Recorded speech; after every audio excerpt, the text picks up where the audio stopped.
This is a quick introduction to what you do if you have multiple central atoms and you're drawing Lewis structures. Like, how are you supposed to know that you have multiple central atoms when you're drawing your Lewis structure?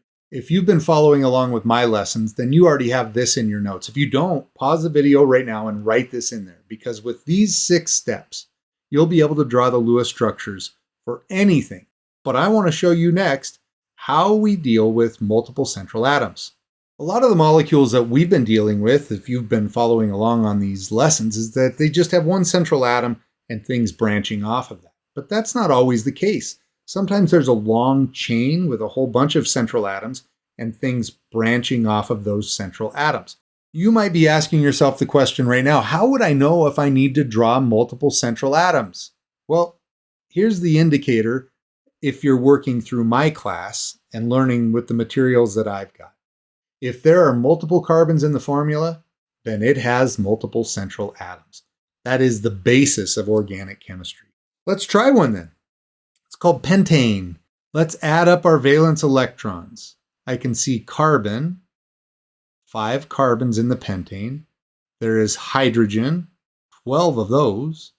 All right, now I need to look up how many valence electrons each carbon has. It's in group 1, 2, 3, 4. So each carbon has 4 valence electrons. It looks like there's 5 of them in our molecule. So 4 times 5 is 20 electrons. We'll find hydrogen right here. It's in group 1A. So each hydrogen has 1 valence electron, but we have 12. So 1 times 12 is 12. Let's add them up. 32 electrons. Does this have a formal charge? Nope, there's no positive or negative sign.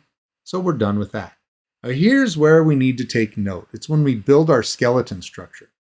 We just said if we see multiple carbons, then that means they're in a chain. So I know I'm going to have 5 carbons, and I'm trying to use 2 different colors just so you can see this. If you were drawing this out on your own, it'd be a little easier because you're using one color. I know they're linked together because they're covalently bonded. That's what Lewis structures are. And then I need to kind of pause and think, well, what's next in my skeleton structure? I need to have 12 hydrogens on here. Well, those hydrogens are just going to branch off the carbon. So let me take my bond. I know there's got to be a hydrogen there, that's 3, 4, 5, 6, 7, 8, 9, 10. But I need 12. Oh, right here. And then I can put the hydrogens at the end of those bonds. So I'll draw them in here, branching off of those central carbons. And if I start to count these up, that looks like 12 hydrogens, which there should be. And if I add up my electrons, I'm going to go through here and add them. I'm going to use this green one so that I can show you. There's each one of those lines is worth 2 electrons because they're sharing 2. So there's 2, 4, 6, 8, 10, 12, 14, 16, 18, 20, 22, 24, 26, 28, 30, 32. Wow, that's how many I have. So they're all on there. Forget the green dots on my Lewis structure because that was just helping me count and keep track of how many we've put on there. I've added all the electrons. We don't need brackets. It doesn't have a formal charge. There are no double bonds anywhere, so it doesn't need any resonance. We just checked our answer really when we calculated that. So if you remove all those green dots and you just look at the bonds and the hydrogens and the carbons, that is the correct structure for pentane. Well, that was pentane. This is pentanol. Here's an important thing as you're starting to learn organic chemistry. That OL right there refers to this. This is called a hydroxyl group. It's also called an alcohol group. Alcohol ends in OL, which is why this is pentanol.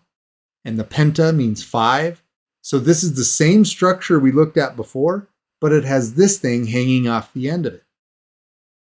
You could pause the video, probably should, try this on your own, and then we'll compare answers. But if you feel like you need more help, I am going to walk all the way through it. You can work with me. 5 carbons, hydrogen. Now I can see there's 11 there and there's 1 over here. So that means there are a total of 12 hydrogens. I'm just going to group them together. You don't have to if you don't want to. That's totally up to you. And we have our 1 oxygen right here. Well, We already know that carbon right over here has 4 valence electrons because we looked it up on the last screen. And 4 times 5 is 20 electrons. We also looked up hydrogen, which had 1 valence electron times 12. That gives me a total of 12 electrons from there. Let's go find oxygen though. It's in group 1, 2, jump over, 3, 4, 5, 6. It's in group 6, which means it has 6 valence electrons. We only have 1 oxygen. Look, we got to add all this up. 20 plus 12 plus 6. That looks like 38 electrons. We're going to double check. Does it have a formal charge? Nope. And then let's build our skeleton structure. We still need to have 5 carbons in a chain. So there's 1, 2, 3, 4, 5. I'm going to add the bonds between them because I know they have to be bonded together. And I just mentioned that this end group out here, this hydroxyl group, branches off the end. So I'm going to, I'll put the, let's see, we'll put the oxygen there. And then I know I need to have the hydrogen as well. Don't forget to draw the bond between the hydrogen. And I'll put it like this. If you know more about chemistry, you know that that comes off there at an angle. We're not concerned about any of that for just drawing a simple Lewis structure and learning this process. Now I go back to what we did before. I need to have 11 hydrogens branching off of my carbons. Let's see if I got 11 on here. Let me just start drawing them in. There's 1, 10, 11. Well, I've got everything I need on here, but I do have to be a little bit careful because that's just my skeleton structure.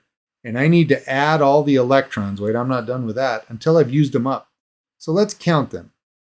2, 4, 6, 8, 10, 12, 14, 16, 18, 20, 22, 24, 26, 28, 30, 32, 34. And I need to get to 38. Well, where would we put 4 more electrons? Right here. Our oxygen is not filled up and it is not, well, it's happy now because it has 8 electrons around the outside of it.